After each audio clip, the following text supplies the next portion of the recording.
Everyone, thank you for being here this evening and being able to enjoy our annual Hope Singers from Hope School in their Christmas presentation. So thank you for being here, and we thank them for their wonderful presentation. So we'll now reconvene back into open session with the Pledge of Allegiance led by our student board rep, Daniela Ruiz. Please stand. Put your right hand over your heart. Ready, begin. I pledge allegiance to the flag of the United States of America and to the republic for which it stands, one nation, under God, indivisible, with liberty and justice for all.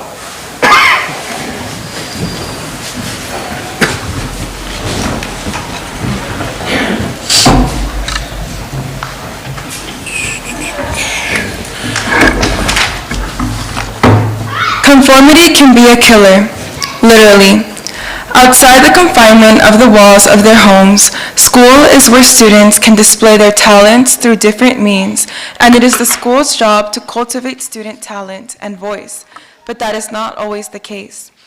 After a repeated pattern of listening about what they can't do, students who cannot find freedom at home or school will look for it elsewhere. Somewhere, maybe not so safe, where there are no consequences. As we approach this holiday season, let us think about creating more loving spaces in schools and communities where students can thrive and find acceptance in society.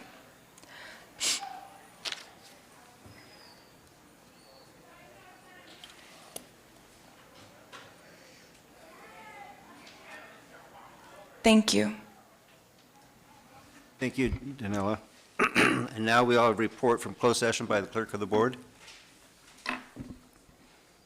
Okay, item 4.1, no reportable action taken regarding public employee performance evaluation superintendent. Item 4.2, the Board of Trustees by a vote of 5-0 approved the settlement agreement in Orange County Superior Court case number 90-2023-0131 4818-CU-WT-CJC.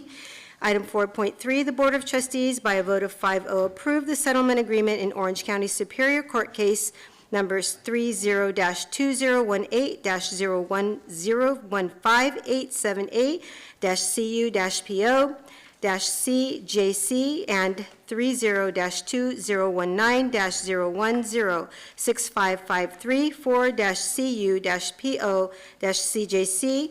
4.4, the Board of Trustees unanimously approved the settlement agreement in OAH case number 2023080-956, resolving all issues in dispute by providing compensatory education and other reimbursements. 4.5, no reportable action taken regarding negotiations. 4.6, no reportable action taken regarding personnel. 4.7, this item was pulled prior to the adoption of the agenda.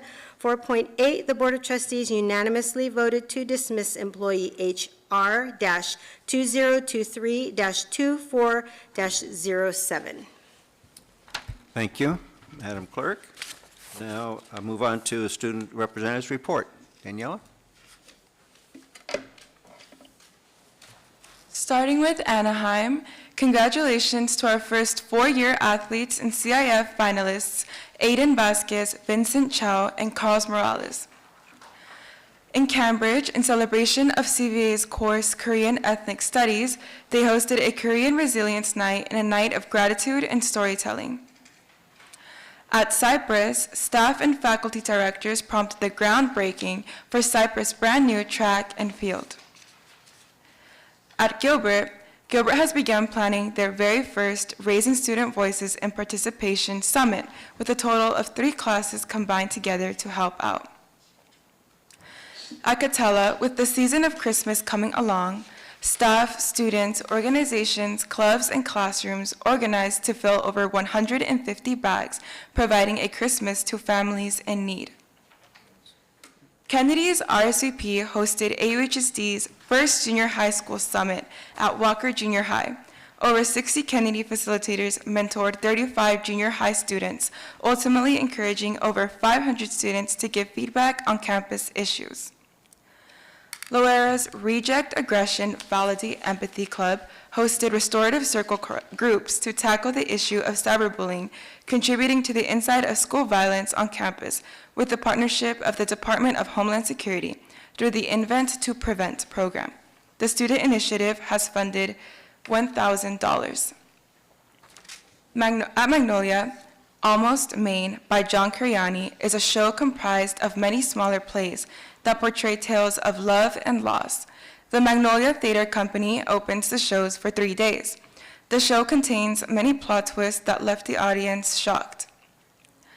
At Oxford Academy, their FRC team competed in the annual Beach Blitz tournament, which consisted of 42 teams, and after a long day of competition, they were able to come out on top, winning it all. At Savannah, highlighting Matthew Galindo, the cross-country star, he is leaving his legacy at Savannah by setting multiple school records and placing both county and statewide. He currently holds the title of 5th fastest senior in Orange County, and he also set the new school records for the 3 mile with a time of 14 minutes and 27 seconds. At Western, as Orangeview Junior High and Western High School start the consolidation mark within the next 2 years, Orangeview and Western are starting to build a community engagement. Western High School student ambassador Vasu Baga got the privilege of planning and coordinating a field trip with 50 Orangeview students and 30 Western Link Crew students, where they ventured into Crystal Cove State Park in Laguna Beach. That concludes the AUHSD school reports. Thank you. Thank you, Daniela. Always enjoy your presentation. Next item up is student speakers. I have no student speaker request form, so I'm assuming no students wanted to speak this evening. Okay. Moving on to, Mr. Hoshi, do we have a student that wanted to speak? No? Okay, all right. Reports of associations. We have one person representing the association tonight, Brittany Buska from APGA. Good evening, Board of Trustees. As with other groups, I'm sure, APGA is looking forward to a well-deserved break, while at the same time we aren't slowing down as we want our students, staff, and school ready to go when we return for second semester. It's important to note some compelling numbers. The average caseload of an AUHSD school counselor stands at 469 to 1. However, numerous schools in our district bear a heavy load, exceeding a ratio of 600 students per counselor. These figures hold significance because operating as a Tier 1 service, our goal is to directly support each student on our caseload in campus, a mission we undertake daily. While our efforts manifest in various services, one focus from first semester is the needs assessment administered to all students. The feedback revealed our students' strengths, citing flexibility, analytical skill, and creative thinking. It also shed light on some areas of need, understanding their best career and post-secondary options after high school, improving communication skills, and motivation. Counselors have begun addressing these needs through core curriculum lessons, small groups, and individual counseling. Heading into the second semester, counselors are looking forward to working with all students to ensure their 6-year plan is not just centered on selecting courses for the next school year, but to create a comprehensive roadmap. This roadmap will align with individual strengths, interests, capabilities, and needs, reflecting the very desires our students expressed in the needs assessment. They seek to comprehend the real world connections between school, classes, and opportunities available. From the AIM program to VAPA and CTE offerings, AUHSD has created exactly that experience they are looking for. Leveraging platforms like Aries, eCadence, and CCGI, AUHSD counselors are committed to providing that opportunity for our students. Thank you for your continued support as we endeavor to nurture and empower the educational journey of every student within the AUHSD community. Thanks. Thank you, Brittany.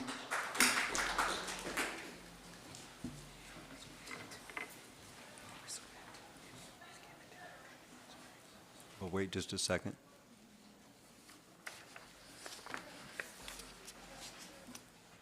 Next, 7.4 would be PTA. Nobody representing PTA here this evening? Seeing none, we'll move on to public comments, open session items at this time. We have no comments from the audience, no speaker forms. We'll move on to the next, number 9, election of officers.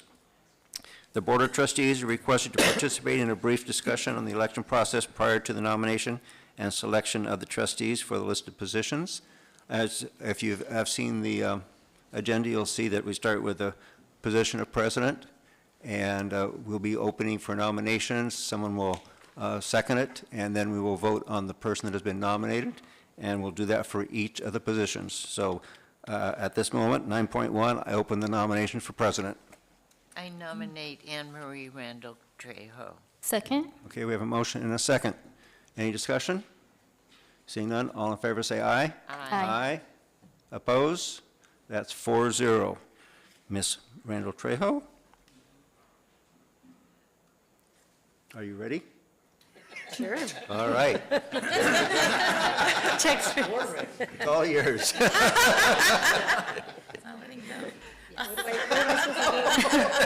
Whatever you feel like. Thank you. Thank you, everyone. All right, moving on to 9.2, the clerk of the Board of Trustees, opening nominations. I'll nominate Anna Piercy. Okay. Second. Anna Piercy, and there's a second. Any discussion? Okay, all in favor? Aye. Okay, Anna Piercy, clerk of the board. Opening nominations, 9.3 for assistant clerk of the Board of Trustees. Nominate Ms. Guerrero. Okay, I will second that. Any discussion? Okay, all in favor for Ms. Guerrero for assistant clerk of the Board of Trustees? All in favor? Aye. All right.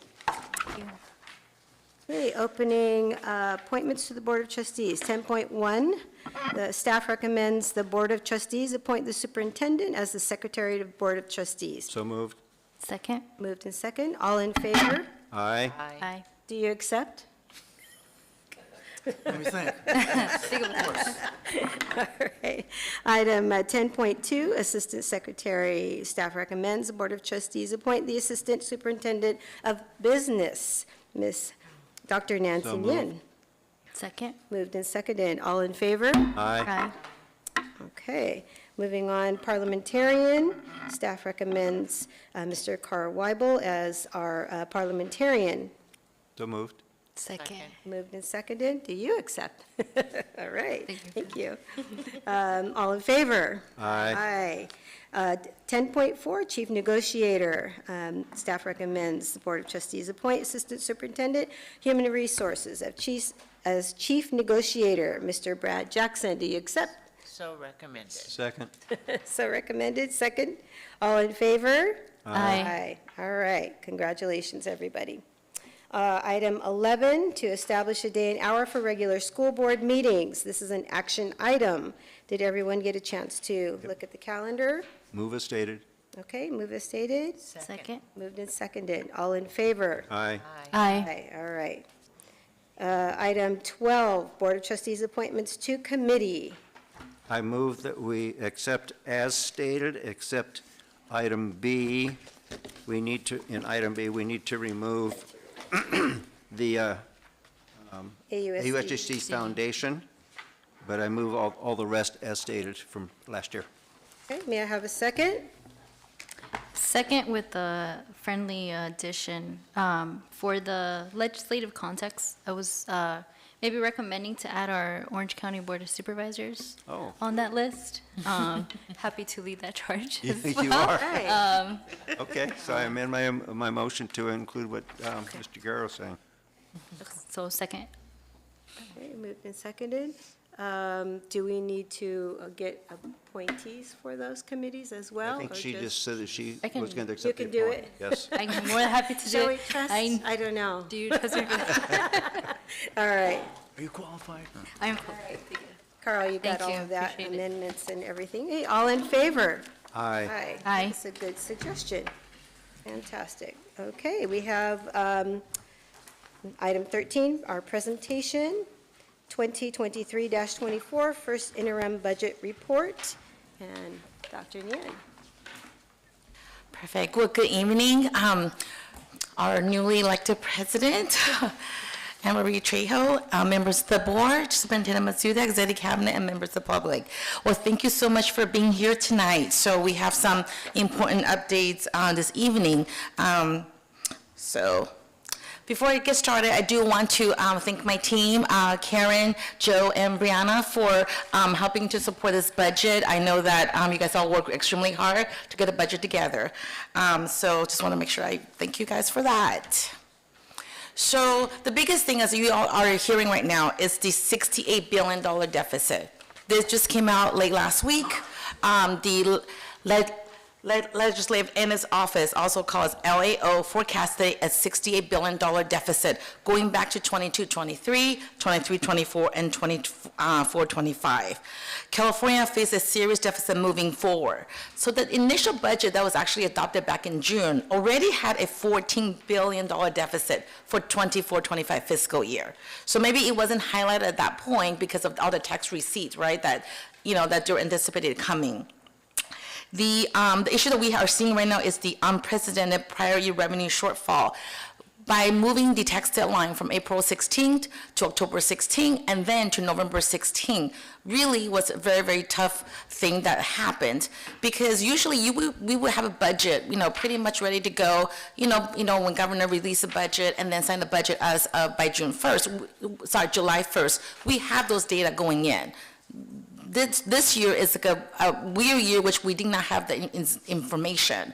And so the issue is, this has become a 3-year problem, not just a single year problem at this point. So from the 22-23 now has a $26 billion deficit. So it's like a 3-year problem at this point. There are things that the legislators can do to address this budget problem, but these are going to be tough solutions moving forward. But this is like a little different than what happened back in the recession in 2008, 2009. Remember, I think we're all here. I was a brand new CBO at that time. This feels a little different than what it was last time. So I'm going to talk about that a little bit, given the overall economy as well. But so these are possible 4 solutions that they have already stated that they could possibly use. The first one is, assuming that there is a budget emergency, the legislature is able to withdraw about $24 billion worth of reserve. So that would be good, but that still doesn't cover the deficit. There's still a deficit, we do that. The other option is to reduce the Prop 98, that's our base funding coming in, by about $16.7 billion over a 3-year period. And also using up pretty much the Prop 98 reserve. Okay, so there is the public school systems stabilization account. But that can be also addressed, about $8.1 billion in that account right now. So that can also be accessed at this point. Reduce other one-time spending that has been committed in prior year that has yet to be distributed, about $8 billion in 24-25.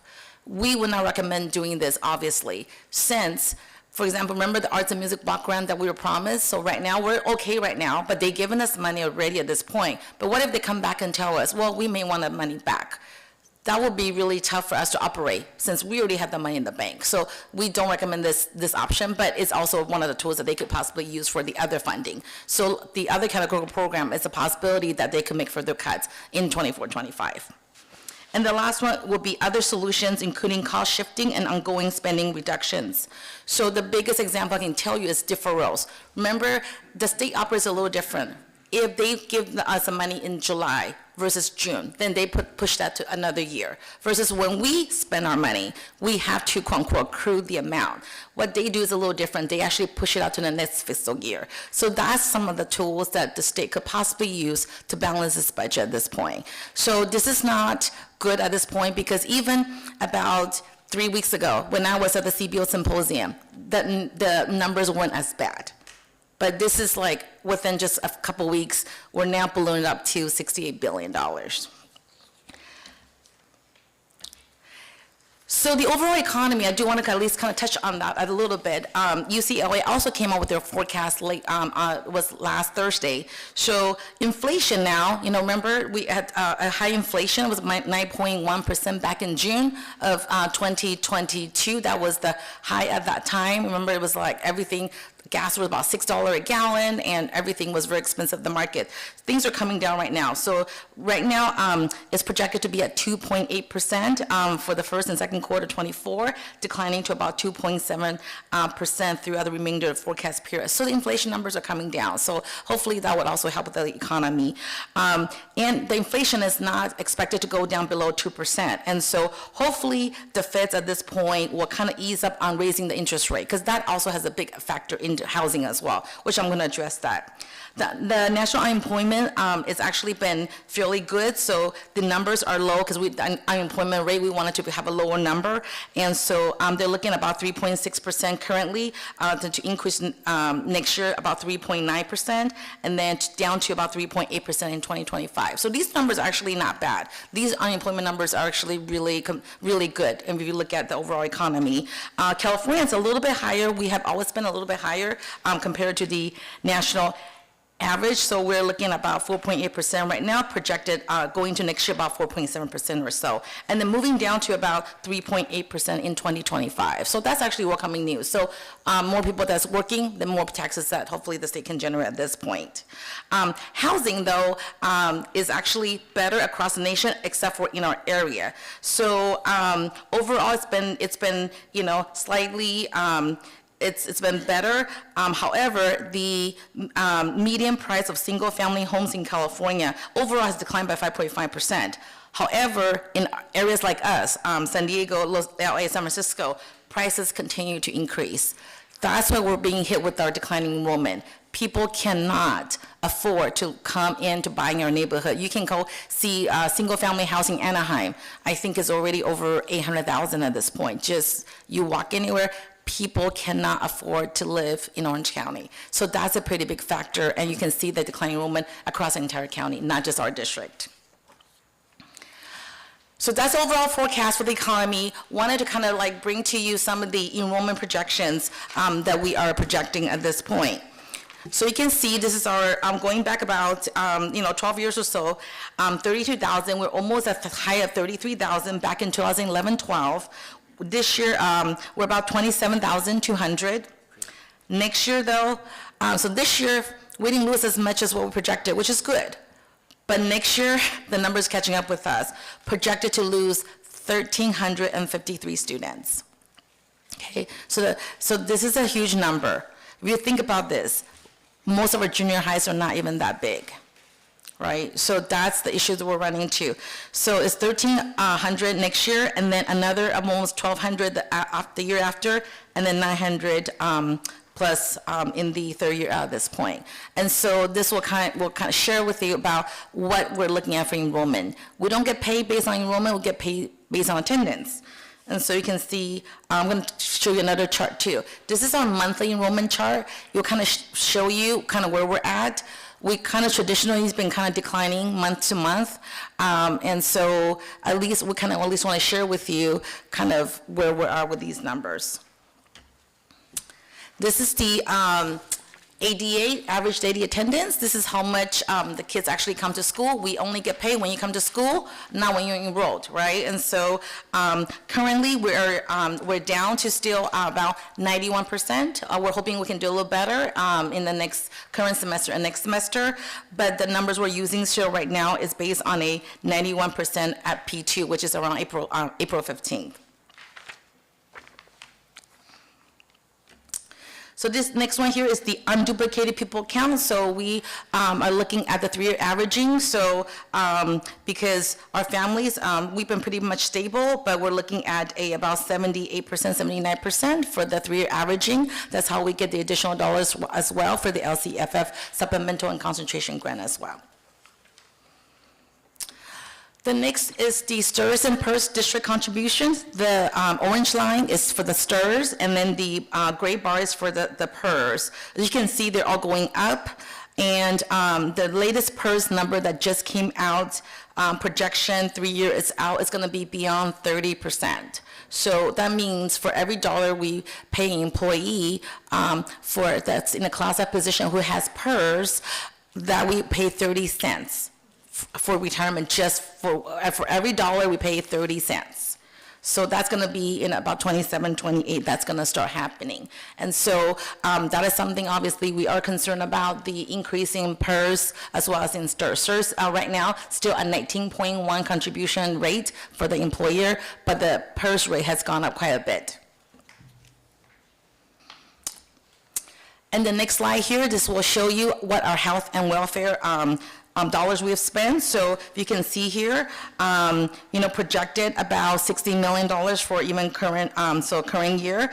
But you can see the next couple years, we are going to hit about $73 million in 25-26. So we, work with our insurance committee, and we do have board members here that sit on committee. So thank you so much. But this is something that we are tackling of the increasing in prices. Healthcare is going up traditionally between at least 10 to 12% a year. So we are using those numbers to do our multi-year projections.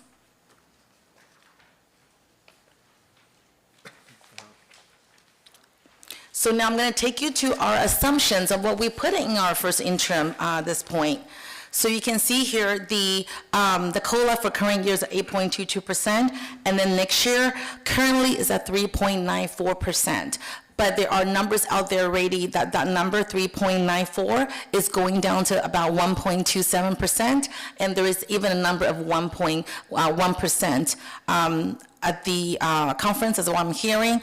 There was also another number that was like 0.54%. So it's going to be a low COLA or no COLA moving into 24-25. So we are projecting that, but based on the first interim assumptions from Orange County Department of Education, these are the numbers we're using for our current year and our multi-year out for that. So you can see these STIRS and PERS contribution you see there. For the PERS is up to 28.7% in 26-27, and for the year after that, it's going to be beyond 30% at this point.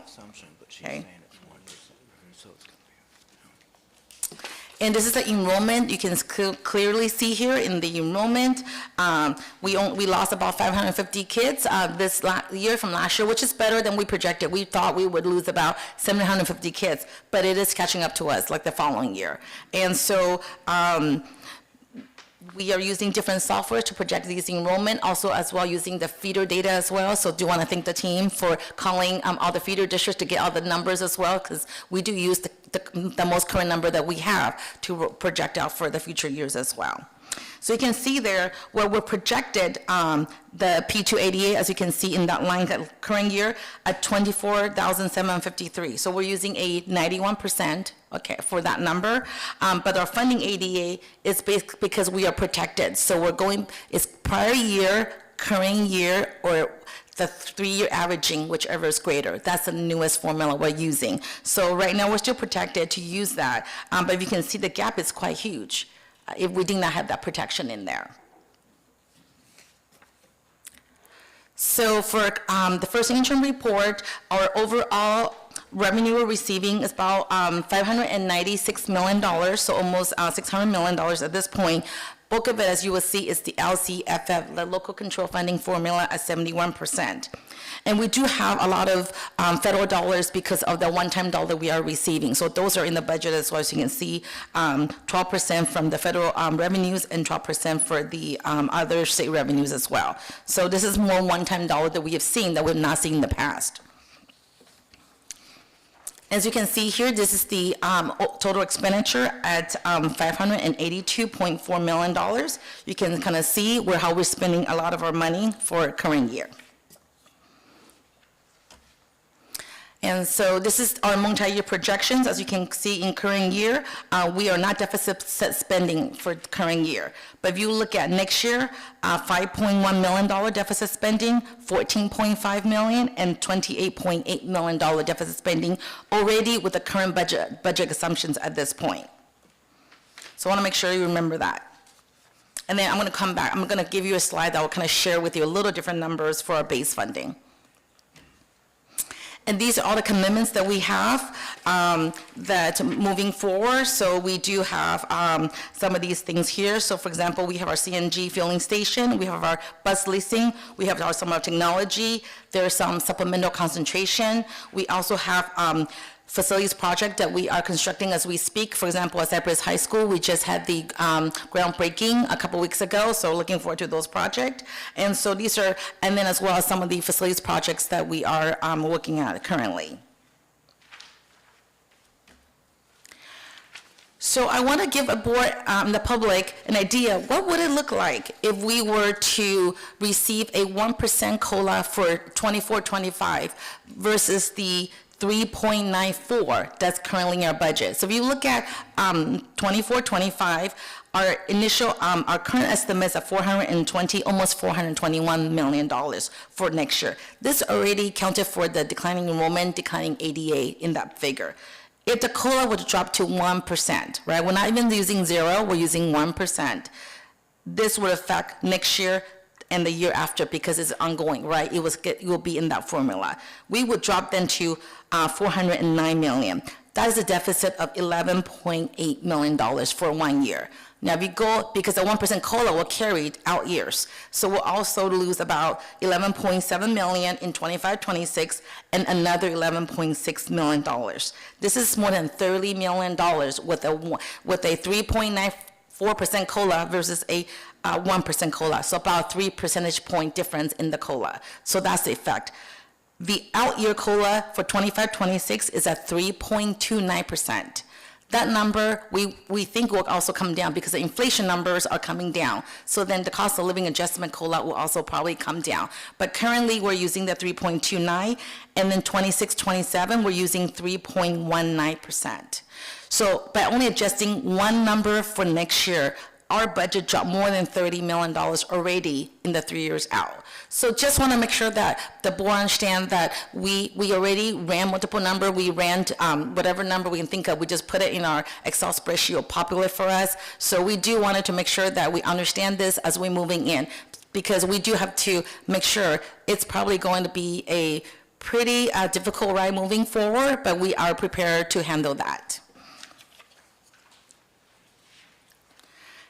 And so tonight, we are taking the report to you with a positive certification, meaning that we will be able to afford what we currently have in our budget for current year and the next 2 years.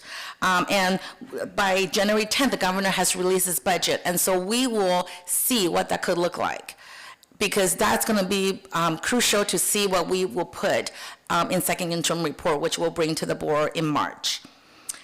And and then we'll kind of see that will give us a big eye-opening to see what numbers and what options that the governor is going to choose to propose. So as I have indicated in the first couple slides, there's multiple options that the governor could propose, and we're hoping that he will to start withdrawal from the rainy day fund as well as the public school stabilization funds. Otherwise, it will be a huge deficit to everybody in the state of California as well.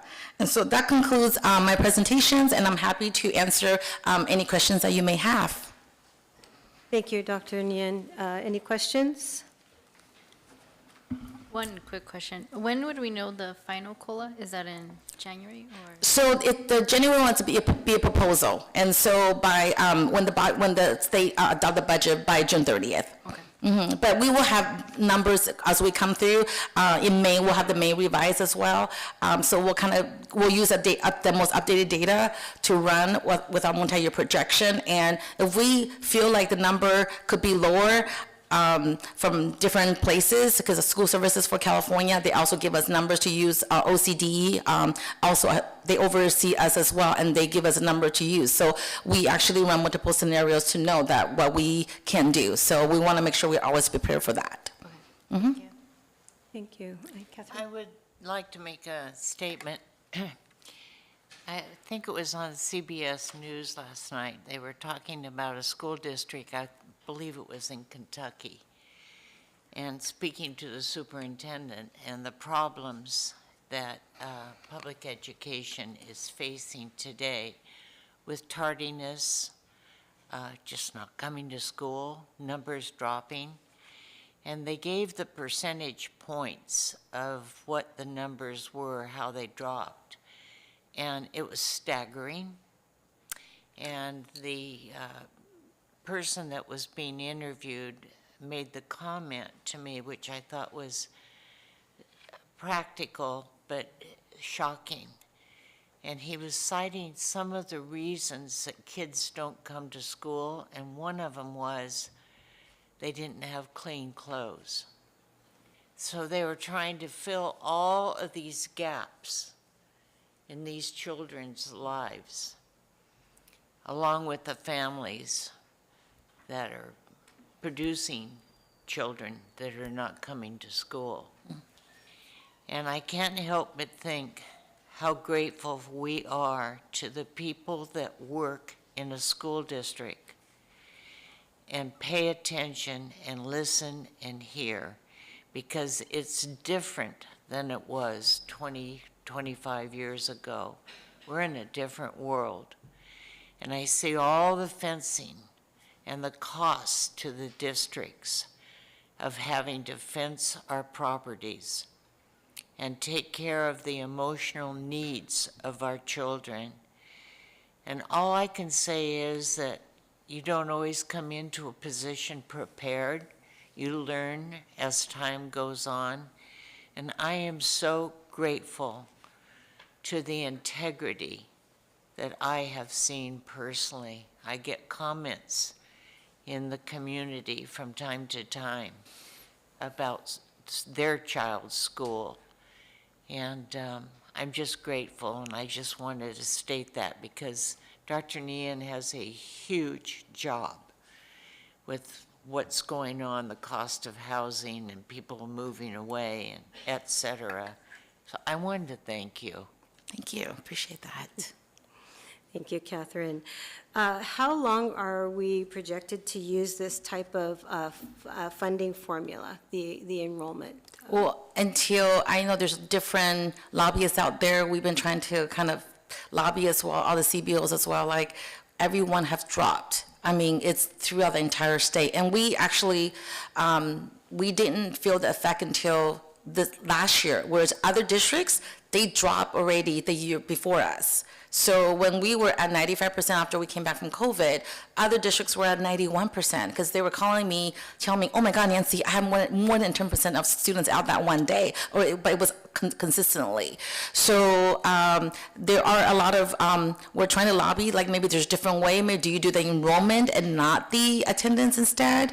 But I know since I've been in school business, we've been doing ADA since I've been in business for about 20 years now at this point. So I don't know how much longer, but I think at some point they do need to look at the different aspect of education. It's not just being in the seat here, right? There's other things, and there's a lot of, coming back from COVID, there's a lot of different things going on, and our students needs a lot of support. And so I think by doing a lot of different things we're doing, by doing a lot of new different initiatives in our district, we're bringing a lot of programs, giving our kids a lot of opportunities. We're hoping we can connect them, and we are, I know when I talk to the principals, we're more and more doing more programs. They're doing RSVP, they're doing Link Crew, they're doing all these different things to connect the kids, and we really want them to be here and to feel safe being on campus. And I do want to thank the board to also put in the resource officers. I know that, you know, anecdotally, I'm hearing from site principals and the students that they feel really good about that as well. So that is a cost, but thank you to Carl for also, you know, helping us with some money too. So really appreciate that. But I think we're trying to do everything we can to make sure our kids feel safe, they feel welcome to come to our school, and also providing meals, different things like that for our kids. And so I think, you know, we're hoping our numbers will be better. I think it's looking better, but we currently right now, we still want to use the 91% just to be a little bit conservative, since we do not know that number could change within weeks, right? So hopefully it's not a terrible cold season, because people do get sick sometimes, and I've seen numbers drop fast as well sometimes with people getting sick. I appreciate that you did all of the projections, because that was going to be my next question. Okay. To see that, but you're already on that. Oh, with we the start ones. running, yes, we start running Very different nice. numbers, 1%, 0%, different things. It is just really hard to know the out years COLA. Yeah, we're so lucky to have you. Did you have something to say? Okay. All right. Good. Thank you, Nancy. Thank you. Thank you. Thank you. Okay, item 14, And we have our trustee, student trustee, that gets to vote with us on this one. Item 14.1, school-sponsored student organizations, action item. So moved. Second? Moved and seconded. All in favor? Aye. Aye. Aye. All right, that's 5-0. Did I hear you, Danielle? All right. Okay, moving on to resolutions. 14.2, resolution number 2023-24-B-06, adjustments to income and expenditures, general fund. Resolution number 2023-24-B-07, adjustments to income and expenditures, various funds, and the 2023-24 first interim report. Action item. So So moved. moved. Second. Moved and seconded. This is a roll call vote. Mr. O'Neill. Aye. Ms. Guerrero. Aye. Smith. Aye. And I vote aye. Okay, item 14.3, resolution number 2023-24-B-08, accounting of developer fees. Action item. So moved. Second. Moved and seconded. Any questions or comments?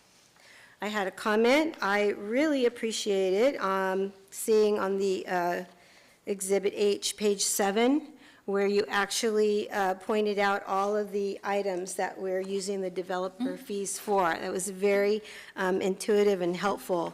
A lot of people don't understand why, or where these funds are actually going. So thank you for doing that. And if anyone's interested, go on Exhibit H, page 7. So, and we thank all of the developers for doing that. All right. Do we vote on it? No. All right. Mr. O'Neill? Aye. Ms. Guerrero? Aye. Smith? Aye. And I vote aye.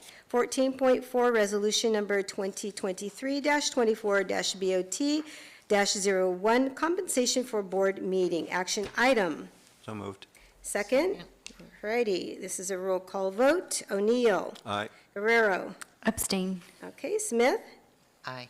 And I vote aye. And 14.5, a new board policy, 91105, parentheses 6163.2, animals on campus. This is our third reading. This is an action item, and Danielle, you get a preferential vote on this as well. So moved. Second? Any comments? So thank you for your continued work on editing and revising this, so I think that's a good policy. Thank you Yes. to Leanna for working on this. Thank you. Yay. We thought it was only 3 readings. Thank you. We could have gone Only 4. 3. Third time's a charm. I did have a quick question. Yes. Does this include reptiles? Reptiles. Yeah, it was, Yes, you just have to, if they like to bring anything, they would have to contact our office, and then we would make that determination. I have seen in the past some of those creatures in our. Yes, any type of classrooms. animals. So from now on, they'll have to fill out a form Yes, and they let us have to- know. Yes. Okay. I All did right. notice the word cage in there. It made me very comfortable. All right, any other comments or questions? Okay. All in favor, including Daniela? aye. Aye. Okay, all righty. Abstain or no vote? All right. 14.6, use of facilities agreement, North Orange County Community College District, action item. So moved. Second. Okay, moving to second. Any questions or comments? Okay, all in favor? Aye. Aye. 14.7, agreements, Division of the State Architect, DSA Inspector of Record Services, action item. So moved. Second.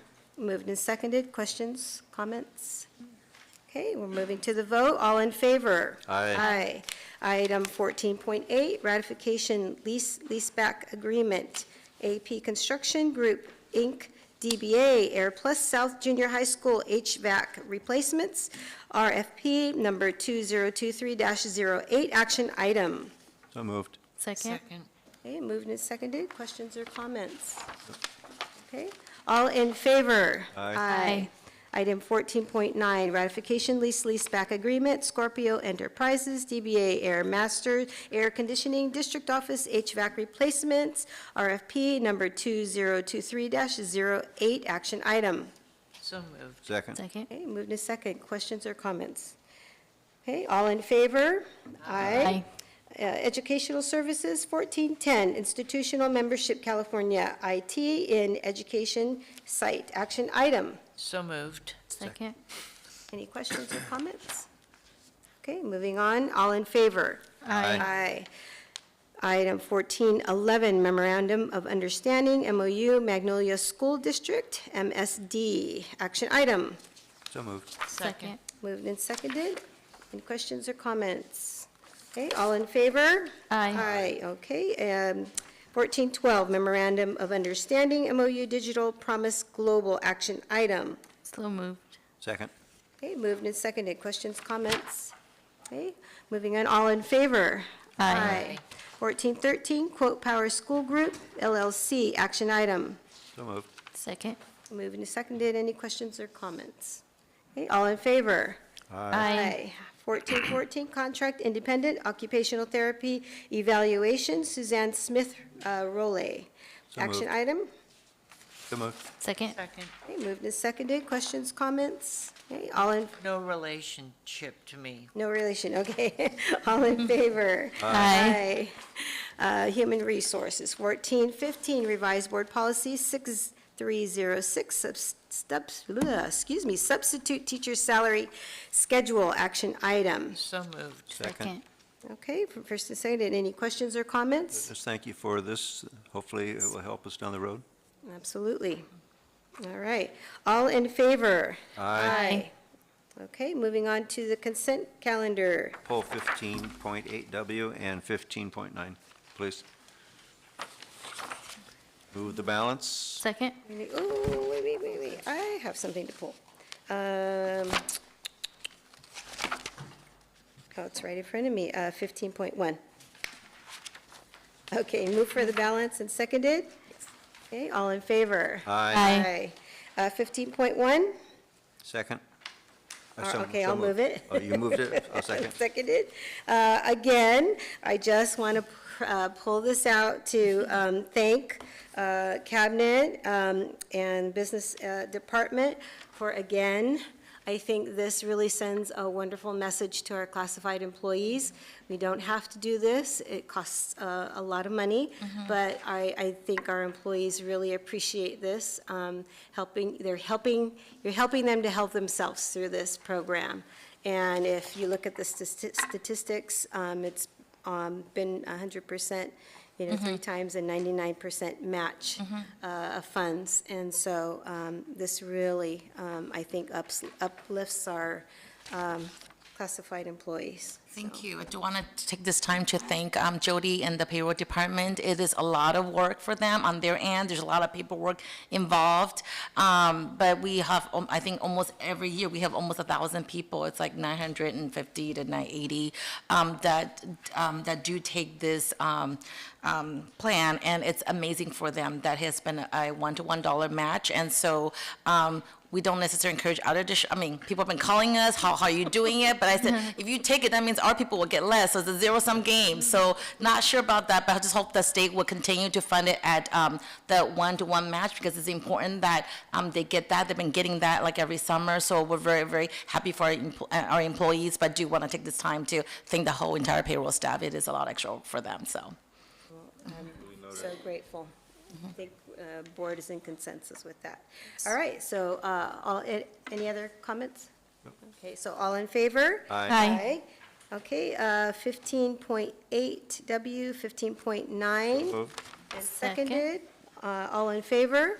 Aye. Aye. Aye, abstain? Aye. All righty, moving on.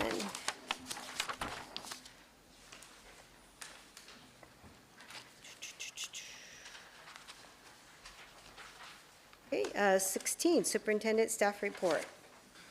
Thank you, Madam President. I just want to wish everybody, employees, families, most importantly, our students, happy holidays and Merry Christmas. Thank you.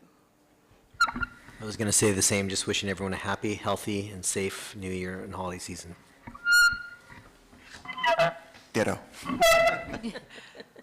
I do want to thank everyone that attended the Cypress High School track and field groundbreaking just a few weeks ago. Thank you so much for being there. The community was extremely excited about that project.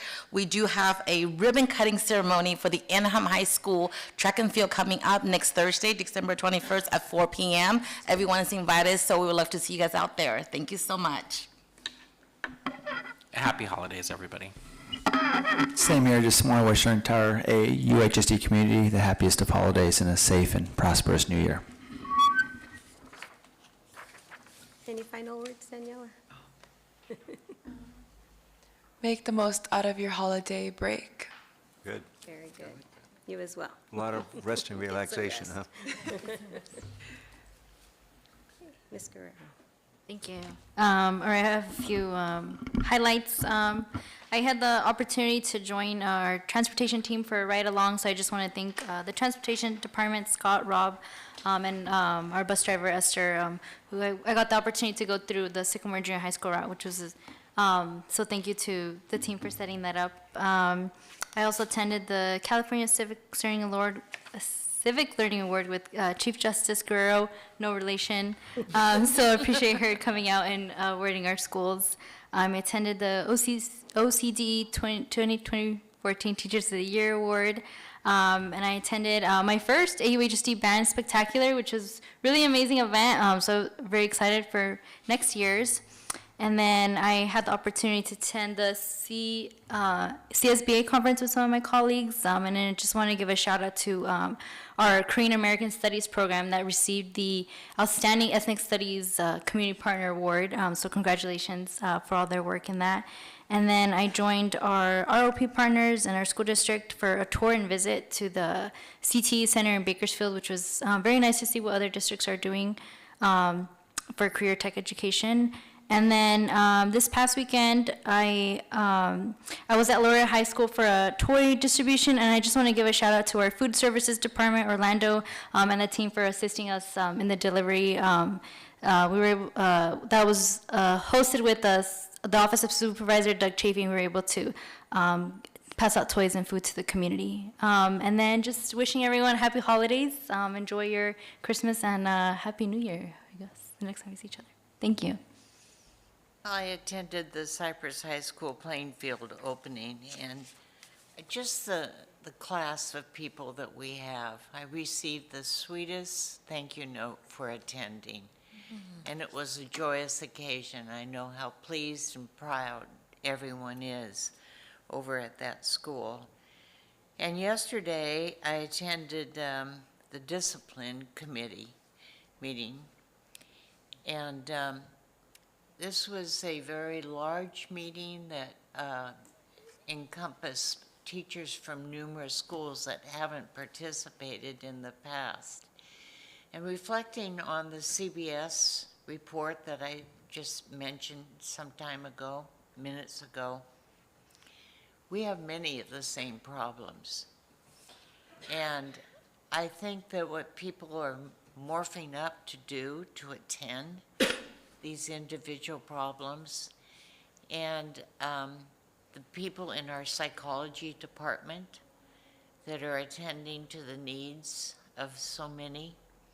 And I just want to say from the bottom of my heart, I'm so proud to work with people of the integrity and the kindness and the love that they show, and deep concern. And I just want to thank each and every one of you for who you are and what you do. Daniela, it's been a joy having you with us this year, and I wish you a lovely holiday and be safe. Thank you, Catherine. Well, I've almost say ditto to what they have said so far, but I'll add one item to it, and I may have missed it. The Boys and Girls Club That's right. of Greater Anaheim and Cypress was celebrating their AT&T connectivity in the area over here in Anaheim. So that was nice to attend, and hopefully the district can work with them in helping our students in some programs, because there's a lot of similarity in what they're doing, what we're doing too. So I know that Mr. Hernandez is working on that.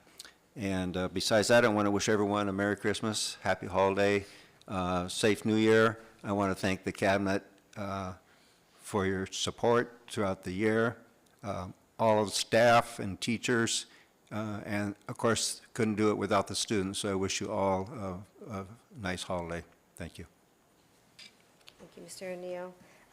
Ditto to what everyone has already said about the events. I also attended the GASELPA meeting, and our ROP meeting is tomorrow. And as I attended CSBA conference as a delegate, so we voted in our new president, Alberto Gonzalez, and the breakout session was focused on mental health.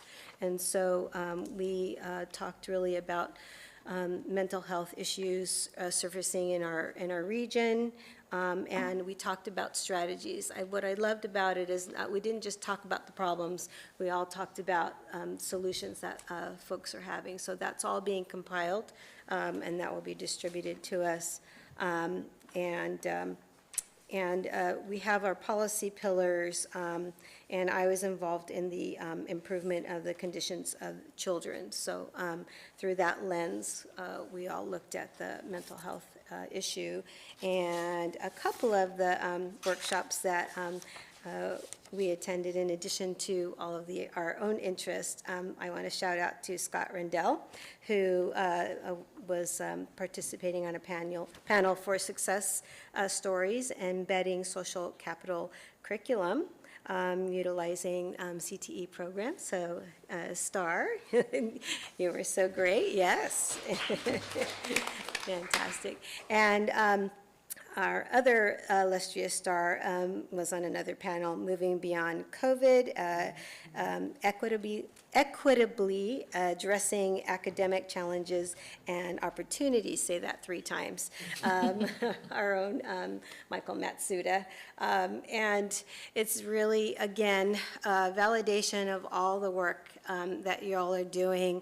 You know, when Michael speaks and just talks about what we're doing in our districts, it's far and beyond above what others are doing, and it's kind of sad when I say that, and it's sad when we know this, but I think through getting on the panel and educating others on how it can get done and how we can service the needs of all of the students and get them in the seats and get them here and feeling safe and happy getting educated. So through that lens, thank you so much for that. And again, wishing everyone a happy and safe holiday and a grateful new year. And thank you so much. Do something kind for someone. All right. And on that note, may I entertain a motion for adjournment? So moved. Second? Second. Moved and seconded. All in favor? Aye. Thank you. Thank you. Guys, Take care. I'm ahead of my kids now. You gonna make it? All right.